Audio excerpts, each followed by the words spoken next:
c'est là où il y a une petite formule en fait qui échange deux paires. C'est-à-dire cette formule va échanger ces deux-là avec ces deux-là. Voilà. Alors, il faut regarder ce qu'il faut faire. Par exemple, ici, ça c'est déjà bien placé. Ça c'est bien placé également. Je vais peut-être un peu vite. Hein. Bien placé, bien placé. Il y a ces deux paires-là qui sont à échanger. Donc là, il y a une formule qui permet d'échanger ça.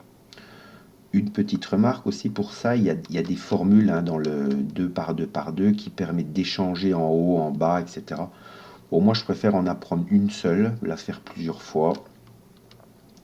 Et puis, c'est très bien. Alors, donc, je vais faire cette formule. En bas, je regarde. Je regarde en bas. Bon, ici, j'ai un cas relativement favorable puisque j'ai une paire à échanger en bas et une paire à échanger en haut. Bon. Ce qui peut se passer des fois, c'est que en fait, il y a comme une espèce de triangulation. C'est-à-dire, celle-là doit aller là. Je vous montre. Celle-là doit aller là et celle-là doit aller là. Alors, ce que je fais, moi, quand c'est comme ça, ben, je commence par en échanger deux. Il faut un petit peu réfléchir, hein.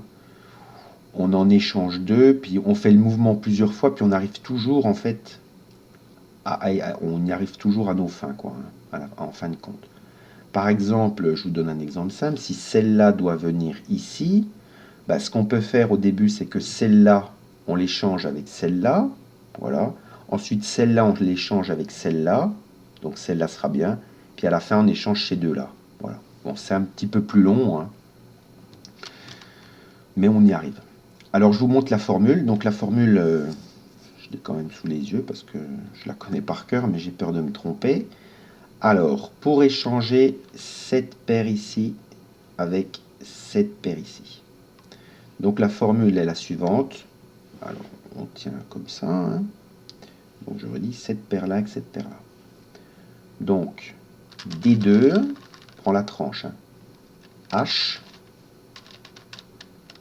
Ensuite, D2, H'. D2, H'. Ensuite, on fait un mouvement du bas, B. Voilà. Ensuite, D2, H'.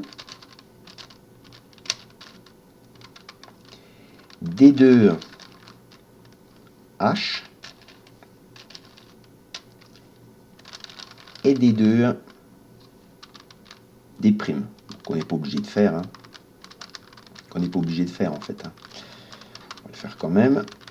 Comme ça, vous connaîtrez la formule du 2 par 2 par 2. C'est une des formules du 2 par 2 par 2.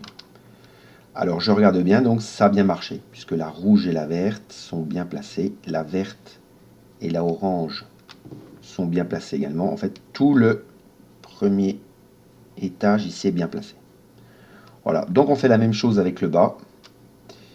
Alors, ces deux-là, tout ça, c'est bien placé. Donc, j'ai juste à échanger ces deux paires ici. Donc, je refais la formule. D2. Alors, c'est H. Hein, H. D2. Ça prend facilement. Hein, H'. D2, on recommence. H'. Ensuite, le mouvement du bas.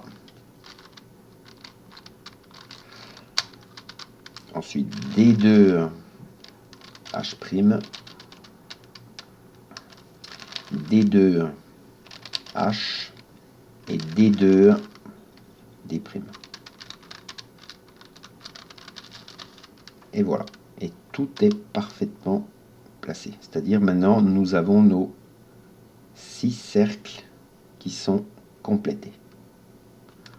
Voilà. Donc ça, c'est pas très difficile. Oui, c'est pas très difficile en fait. Il faut bien comprendre en fait la notion de bien placé en fait. Bien placé ne veut pas dire devant sa couleur, mais veut dire si on tourne devant les cubes, ben, ça correspond bien quoi. Voilà, donc je vous répète, hein, si jamais vous avez à trianguler en fait, hein, 3 paires comme ça, bah, il faut faire ce qu'on appelle, je crois dans le Rubik's Cube, un 3 cycles. C'est-à-dire qu'on commence par exemple, celle-là, je la mets ici, donc je commence par la mettre là, ensuite j'alterne ces deux-là et je tourne ces deux-là. Voilà, bon, c'est un petit peu plus long, mais on finit par y arriver. Bon, si vous voulez aller plus vite, hein, je vous donnerai le lien également, hein, qui permet du 2 par 2 par 2, qui vous donne les formules. Bon, moi je préfère en apprendre qu'une. Voilà, cette étape est terminée.